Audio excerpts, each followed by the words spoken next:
Good day guys, another day, another service na naman tayo. Ito meron tayong problema nito guys ay paatras ang takbo.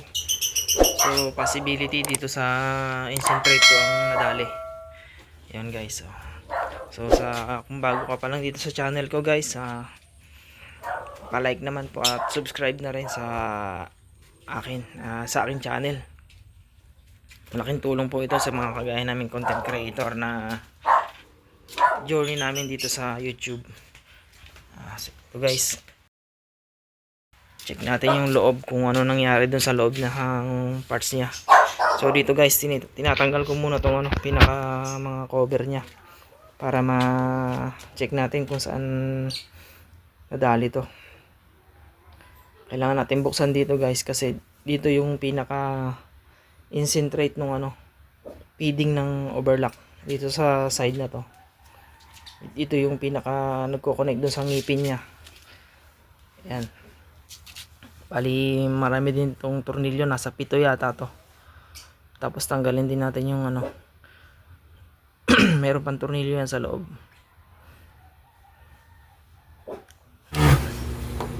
Ito ang problema guys. Mahaba pa yan. Kasi mababa lang. Nawala yung pin. Ayan dito. Ayan, kaya pusa siyang gumagalaw yan. Ayan problema nito. Nawala yung pin. Ilalabas natin to. Tapos ayan. Malalagyan ng pin para mag-lock to. Putol siguro yan. May pin yan dito. Ilang kulay ka pa dyan? Tanggalin natin yan. 1, 2, 3, 4, 5. Nagkampilat mo lang. After that guys, ito. Tatanggalin naman tong cover. Bali ito may 3 tornilyo dito. Tapos pinaka cap nya. So tatanggalin natin yan para matanggal natin yung pinaka lagay ng pin. Ayan. Ito cover to ng bearing guys dito sa right side. Ayan. Kailangan matanggal natin yan kasi dyan dadaan yung pinaka concentrate niyan, yung pinakalagayan ng pin. Ayan, kailangan medyo pukpukin natin kasi matigas. Ayan o. Kailangan tuklapin yan, matanggal. Kasi kapit yan sa bearing. May bearing yan sa loob guys. Na pinaka bearing nya. Tapos may pinaka shafting dyan. Doon kailangan matanggal. Medyo matigas siya guys. Tanggalin. Ayan. Bali 2 screw na yung ginamit natin para mabunot natin yung bearing. Hindi siya maiwan. Ayan. Kailangan sabay. So ayun guys, natanggal na yung bearing. Ayan. Then isunod naman natin yung pinaka Ayan. Bali ito guys, may 2 tornilyo to na 2mm. Allen. Ayan. Allen siya 2. Kailangan mahugot natin yan. Ganda-gandang kalin ng allen. Ayan. So, ayan, maluwag na siya. Maluwag. Sungkitin lang natin para lumabas. Ayan o. Yun, tumalsik na guys. Ayun o. Lumabas na siya. Oo. Putol guys, natanggal. Putol yan, putol. Yun ang naging problema nito, na putol yung pinaka-pin. Yung pin. Wala kang pang-inom pagka ikaw'y pumahinga. Yeah, ito Wala kang guys. 1,000 uubusin sa inom. Ayan. Diyan yung pin niya naputol. Yan, tatanggalin natin yung pin guys. Tapos gagawa natin ng paraan. So ang nagawa natin paraan dito guys is yung lumang looper ng overlock, si Ruba. Yan, kasya naman dun sa pinaka niya, butas niya.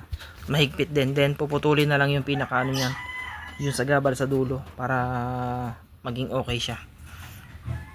So ito ibabalik na natin. Nagawa na natin ng paraan. Yan. Ganun lang din guys. Pagkakabit nga pala niyan guys ay mayroong pinaka-slot yan. Tapat lang doon. Yung unang tornilyo na Allen dos. Bali yun lang ang itatapat noon. Para yung pinaka tamang feeding niya is makuha nyo. Ayan. Yan ang naging problema guys, na putol yung pinaka-pin niya. Medyo nahirapan din tayo magtanggal kasi pinukpok lang natin siya ng concrete. Yun guys, naipasok na natin. Oh. Then, hanapin lang natin yung pinaka slot niya. Kasi yung unang tornilyo, dun dapat nakatapat yung slot.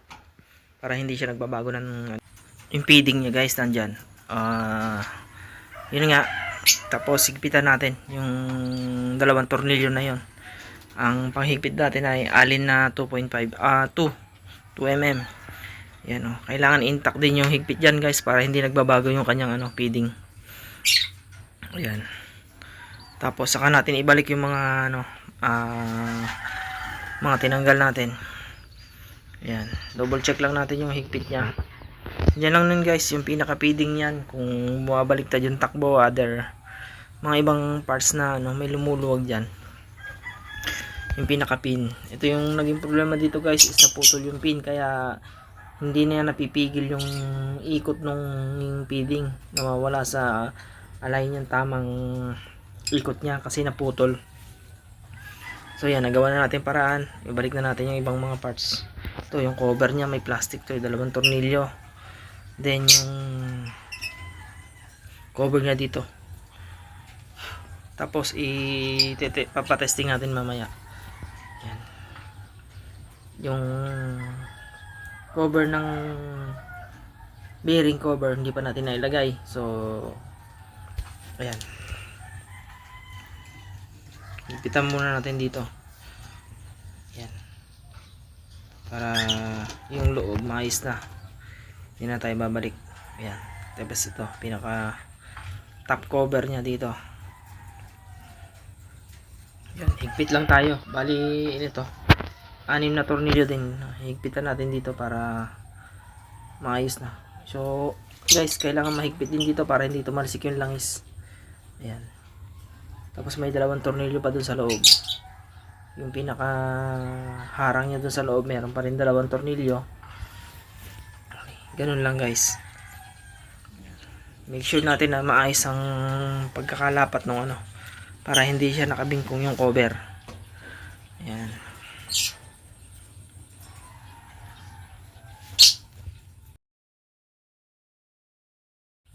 Ito, final touch na lang tayo ng tornilyo dito. Tapos ikabit natin yung yan, yung pinaka cover ng bearing. Ayan. Kailangan mahigpit din yan guys para yung langis hindi tumalsik. Tsaka hindi kumalog yung bearing. Ayan. Medyo masikip yung kaya medyo pinukpok natin para mabilis na. Ayan. 3 tornilyo yan guys. Para wala naman baliktad to guys kasi may tamang hubog naman to na papasok siya doon. Kasi kung walang hubog yung wala sa tamang hubog yan guys, yung bearing hindi papasok. Ayan. Hindi nyo mailalak yan. Bali 3 tornilyo to. Tapos ikabit natin yung yung side covers. Slide cover niya. Ayan. Ayan. Slide cover.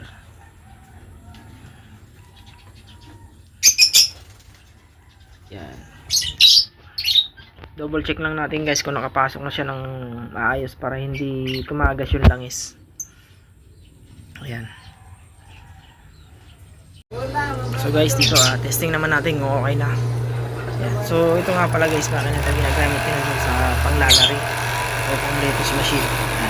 Kaya medyo masinsya siya. Ayan o. So okay na guys.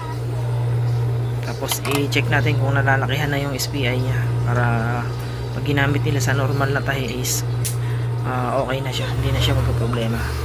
Yan, nilakihan natin yung SPI tapos i-testing natin.